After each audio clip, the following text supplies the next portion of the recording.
Or you so desperately want an agreement that you will do what Chamberlain did, take a piece of paper that is worth nothing and lead us into war.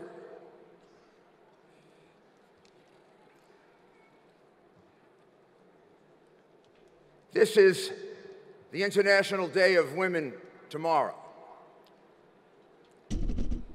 It was a woman who led out of bondage her husband in one of my favorite operas, written by Ludwig van Beethoven. We came into his music today.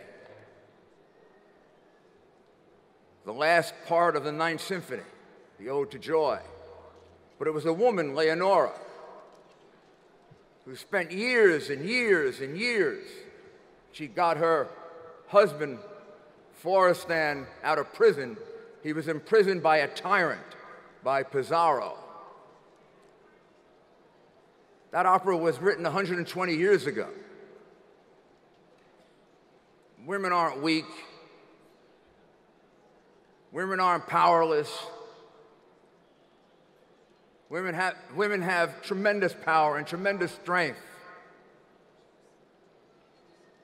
Together, you're a force that can't be stopped.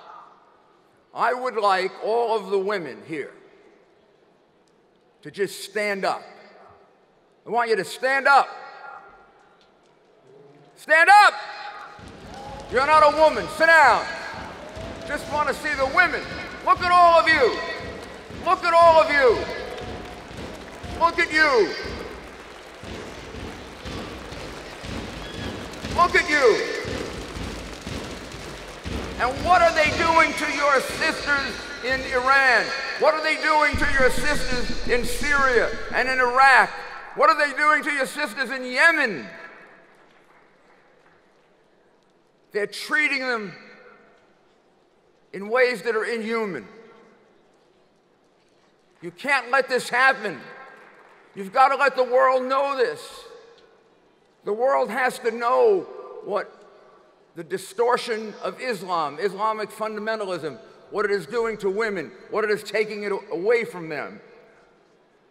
I want to read you something that comes from a woman and maybe has more power as a result of that. Please, you can sit. And those men that stood up can also sit. This was written February 24th this year. Front Page magazine. I quote, "Only a few days after a United Nations Special Rapporteur's announcement on the situation of human rights in Iran, a woman was hanged by the Iranian regime in the Loristan province, as the local media reported. Even with the seemingly moderate President Hassan Rouhani leading the Islamic Republic of Iran, no action has been taken to address the discriminatory legal and social laws regarding women and young girls. Women are not allowed to exercise basic civil rights in Iran. Before Rouhani and after Rouhani. What kind of reformer is Rouhani? Can the administration in my country recognize that? They are negotiating with a man who takes rights away from women and a man who has ordered the execution of thousands of people. To be more specific, some of the laws of the Islamic Republic totally contradict internationally accepted human rights. In verse 34 of the Quran, which is increasingly cited by Islamic officials, quote, "Men are in charge of women by right of what Allah has given one over the other and what they spend for maintenance from their wealth. So righteous women must be devoutly obedient. Advise them. They must fear their husband. That should be interpreted out. There are things in the Bible that have to be interpreted out. They no longer apply. That was 1,300 years ago, 1,400 years ago.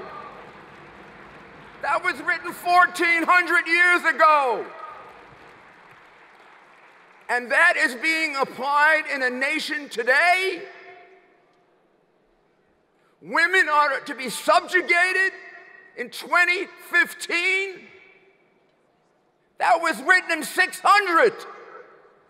Have we not made any progress?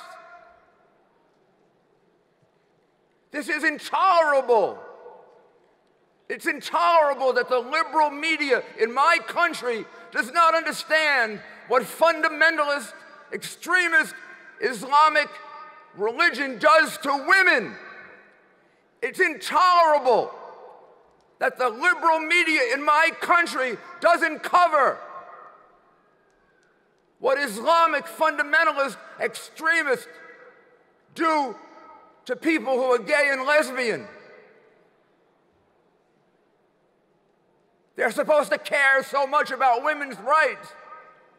They're supposed to care so much about the rights of gays and lesbians. And in these countries, they're being tortured, they're being murdered, they're being burned. They have acid being torn on their face. And do you read about that in the New York Times? No!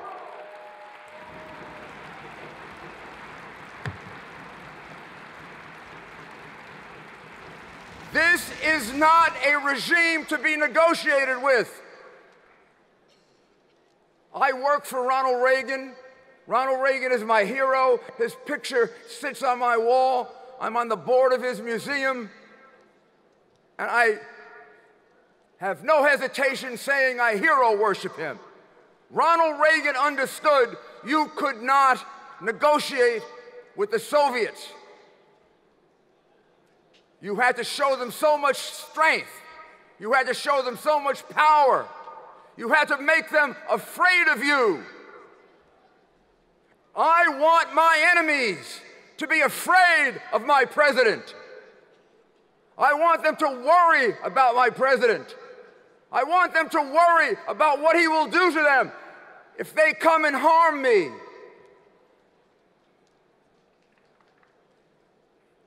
I don't want them to think that we're begging for an agreement. If they think we're begging for an agreement, we're going to have a world that's going to go to war. And let me tell you how. In yesterday's New York Times, which I don't usually read, it had a headline. It says, U.S. strategy in Iraq increasingly relying on Iran. U.S. strategy in Iraq increasingly relying on Iran. We lost thousands of young men and women to liberate Iran, and we are turning it to liberate Iraq, and we are turning it over to Iran. What's wrong with us?